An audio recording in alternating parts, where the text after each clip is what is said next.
அனைவருக்கும் வணக்கம். இந்த காணொளி காட்சியின் வாயிலாக உங்களை சந்திப்பதிலே எனக்கு மிக்க மகிழ்ச்சி உண்டு. நம்முடைய தமிழ்நாட்டினுடைய முதல்வராக இருக்கக்கூடிய சி ஜோசப் விஜய் அவர்களுக்கு என் மனமார்ந்த வாழ்த்துக்களை முதலாவது நான் பதிவு செய்து கொள்கிறேன்.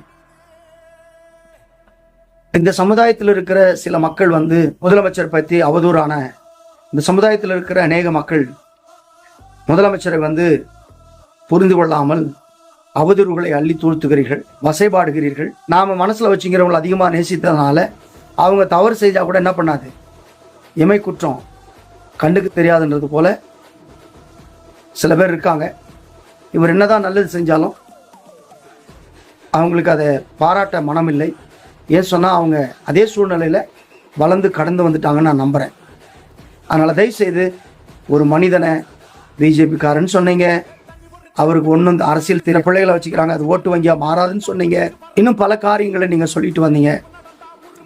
ஆக்சுவலி அதெல்லாம் ரெக்கார்ட் பிரேக் த்ரூ பண்ணி இவ்வளவு தூரம் வந்திருக்காங்க. அவங்க ஒவ்வொரு ஸ்டெப்பும் எடுத்து வைக்கும்போது மக்களுக்கு ஏதாவது அசம்பாவிதம் நடந்து விடக்கூடாது, ஏதோ நம்ம நல்லது செய்கிற விதமாக கடந்து போகிறோம். ஆனால் அது ஒரு சிலருக்கு அது பாதகமாக ஆகிடக்கூடாது, ஒரு சிலருக்கு சாதகமாக ஆகிடக்கூடாது என்று சொல்லி யோசித்து நடக்கிறார். சில நீங்கள் பிஜேபியை எதிர்த்து பேச மாட்டிருக்கீங்க, நீங்கள் சட்டமன்றத்தில் எதிர்கட்சி தலைவர்களுக்கு பதில் கொடுக்கல, நீங்கள் அறிக்கை வெளியிட்டீங்க வீட்டில் இருந்து. அவர் என்ன செஞ்சால் உங்களுக்கு என்னையா? இவ்வளோ அரசியல் ஞானம் படைச்சவங்களா இருக்கிறீங்களே, அதுக்கு ஒரு எம்எல்ஏவா, ஒரு கவுன்சிலரா, ஒரு வார்டு மெம்பரா, அல்லது ஒரு அமைச்சரா, அல்ல ஒரு முதலமைச்சரா, ஏதாவது நீங்கள் என்ன பண்ணுங்க, அதெல்லாம் கரெக்ட் பண்ணுங்க. அந்த இடத்துல இருந்து ஏதோ தெருமுனையில் தெருசந்தில் நின்றுட்டு 4 பேர்கிட்ட ஏதோ மொபைல் இருக்குன்னு சொல்லிட்டு நீங்கள் என்ன பண்ணாதீங்க, எகத்தாளம் பண்ணிக்கிட்டு ஏளனம் பண்ணிக்கிட்டு நின்றுருக்காதீங்க. முதலமைச்சர் சீட்டுன்றது ஒன்று சாதாரண விஷயம் இல்லை, புரியுதுங்களா?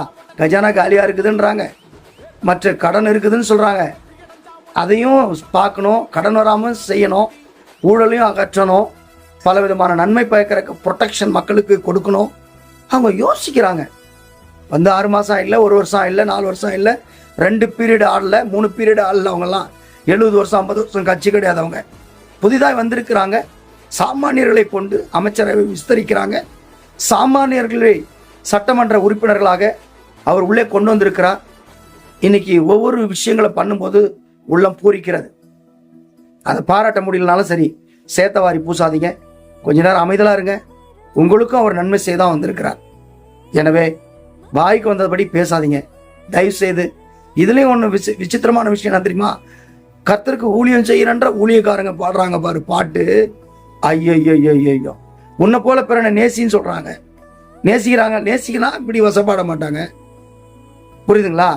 அதனால உன் நன்மை செய்ய திராணி இருக்கும்போது நன்மை செய்யுங்க. அப்படி உங்களுக்கு நல்லதை பேச நீங்க பழகலையா, கொஞ்ச நேரம் வாயை மூடிட்டு இருங்க, புரியுதுங்களா? வாயில எது வேணாலும் வருதுன்னு சொல்லி பேசிடாதீங்க. சொற்களின் மிகுதினால் பாவம் இல்லாமல் போகாதுன்னு சொல்லப்பட்டிருக்குதுல.